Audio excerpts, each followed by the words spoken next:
ఆకాశవాణి ప్రాంతీయ వార్తలు చదువుతున్నది కె ఉమారాణి.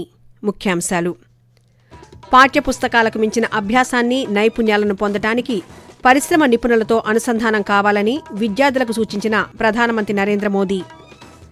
సంక్షేమం, అభివృద్ధి, సుపరిపాలనకు రాష్ట్ర ప్రభుత్వం ప్రాధాన్యతనిస్తోందన్న ముఖ్యమంత్రి నారా చంద్రబాబు నాయుడు. బర్డ్ ఫ్లూను పూర్తిగా నియంత్రణలోకి తీసుకొస్తున్నామని స్పష్టం చేసిన మత్స్య, పశుసంవర్ధక శాఖ మంత్రి కింజరాపు అచ్చెన్నాయుడు.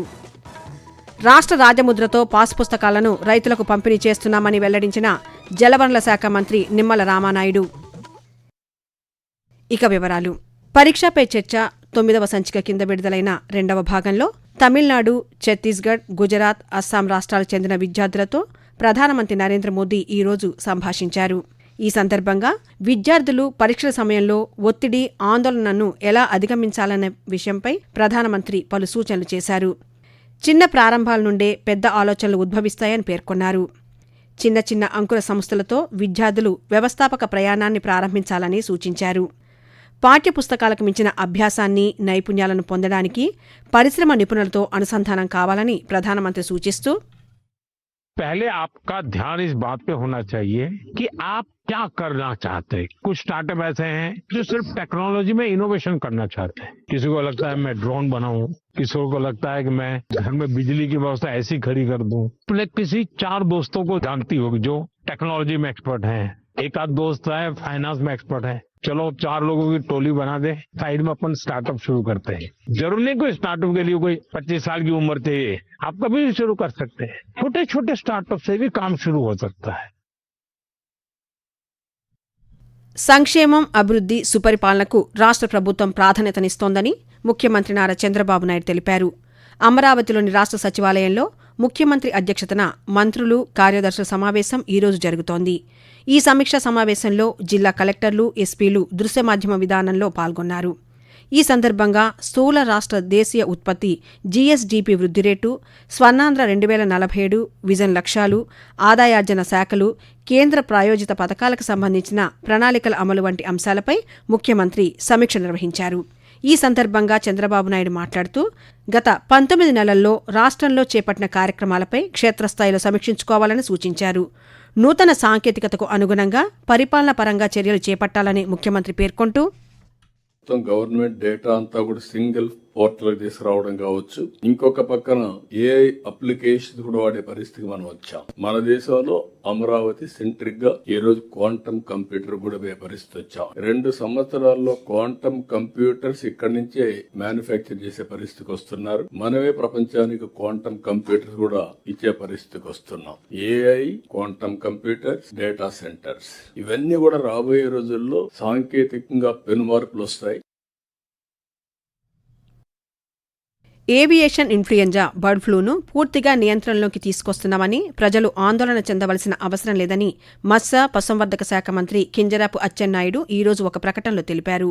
ప్రయోగశాలలో నమూనాల పరిశీలన అనంతరం అన్నమయ్య జిల్లా సోడం మండలం గ్రామాల్లో వ్యాధి అధికారికంగా నిర్ధారణ అయిందని తెలిపారు.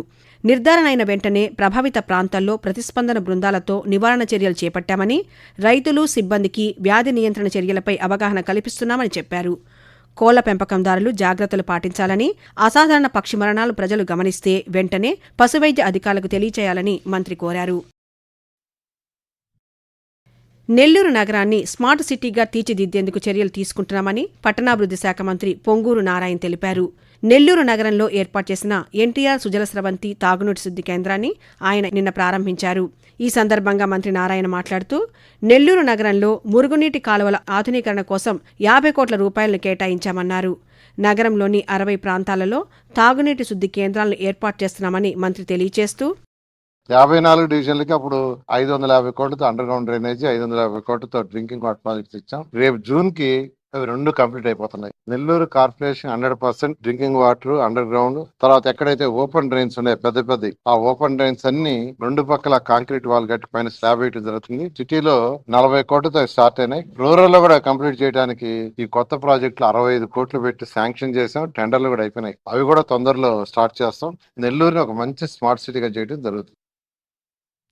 ఆకాశవాణి ప్రాంతీయ వార్తలు వింటున్నారు.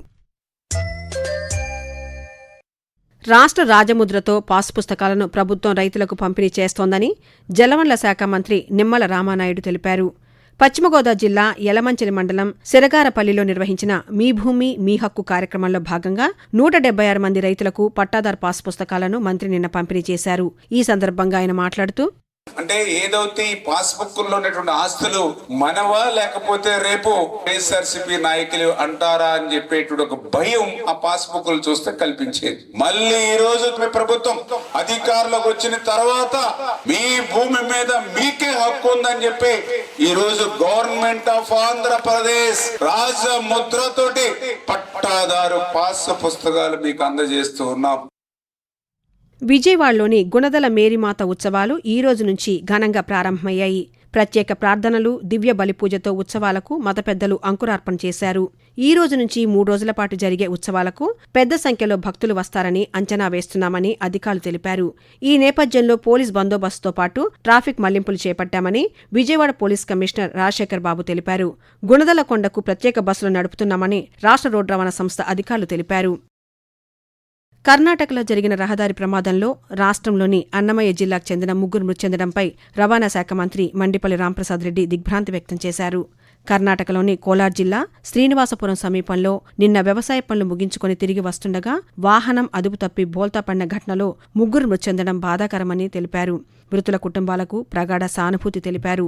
ప్రమాదంలో గాయపడిన వారు త్వరగా కోలుకోవాలని మంత్రి ఆకాంక్షించారు. ఇలాంటి ప్రమాదాలు పునరావృతం కాకుండా ప్రయాణికులు అప్రమత్తంగా ఉండాలని మంత్రి ఈ రోజు ఒక ప్రకటనలో తెలిపారు. దేశవ్యాప్తంగా తీర ప్రాంత ప్రజలకు దేశ రక్షణకు సంబంధించిన అంశాలను వివరిస్తూ సిఐఎస్ఎఫ్ వందేమాతరం సైక్లోథాన్ 2026 కార్యక్రమం నిర్వహిస్తున్నామని కేంద్ర పారిశ్రామిక భద్రతా దళం సిఐఎస్ఎఫ్ డిప్యూటీ కమాండెంట్ హిరీషబ్ తెలిపారు.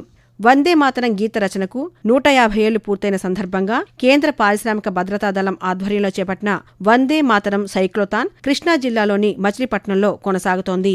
ఈ సందర్భంగా నిర్వహించిన సైకిల్ ర్యాలీలో సిఐఎస్ఎఫ్ డిప్యూటీ కమాండెంట్ హిరీషబ్ ఈ రోజు పాత్రికేయులతో మాట్లాడుతూ, ఈ సైకిల్ ర్యాలీ 9 రాష్ట్రాల మీదుగా 6500 కిలోమీటర్లు ప్రయాణం చేస్తూ ఈ నెల 22న కేరళ రాష్ట్రంలోని కొచ్చి నగరానికి చేరుకుంటుందని తెలిపారు.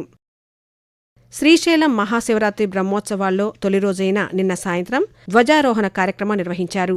ధ్వజారోహణలో భాగంగా ధ్వజపటాన్ని ఉత్సవాల నిర్వాహకుడైన చండీశ్వరుని సమక్షంలో ధ్వజస్తంభం వద్దకు ఊరేగింపుగా తీసుకొచ్చి ధ్వజపట ఆవిష్కరణ నిర్వహించారు. ఉత్సవాల్లో భాగంగా మల్లికార్జున స్వామి, భ్రమరాంబ అమ్మవార్లకు ఈరోజు భృంగి వాహన సేవ నిర్వహిస్తారు. సమాజంలో వెట్టిచాకిరి నిర్మూలనకు అందరూ కలిసికట్టుగా కృషి చేయాలని ప్రకాశం జిల్లా కలెక్టర్ పి. రాజాబాబు అన్నారు. వెట్టిచాకిరి నిర్మూలనా చట్టం అమల్లోకి వచ్చి 50 సంవత్సరాలు పూర్తయిన సందర్భంగా కార్మిక శాఖ వివిధ స్వచ్ఛంద సంస్థల ఆధ్వర్యంలో ఒంగోలులో ఈరోజు అవగాహన ర్యాలీ నిర్వహించారు. అలాగే ఒంగోలులోని కలెక్టర్ కార్యాలయం వద్ద జిల్లా కలెక్టర్ వెట్టిచాకిరి నిర్మూలనపై రూపొందించిన గోడ పత్రికలను ఆవిష్కరించారు. ఈ సందర్భంగా వెట్టిచాకిరి నిర్మూలనకు కృషి చేస్తామని ప్రజలతో ప్రతిజ్ఞ చేయించారు. అనంతరం కలెక్టర్ రాజాబాబు మాట్లాడుతూ, ప్రజలు వెట్టిచాకిరి నిర్మూలనపై అవగాహన కలిగి ఉండాలన్నారు. వెట్టిచాకిరి నుంచి విముక్తి పొందిన వారికి ప్రభుత్వం పునరావాసం కల్పిస్తోందని కలెక్టర్ వివరించారు. ప్రాంతీయ వార్తలు ముగించే ముందు ముఖ్యాంశాలు మరోసారి.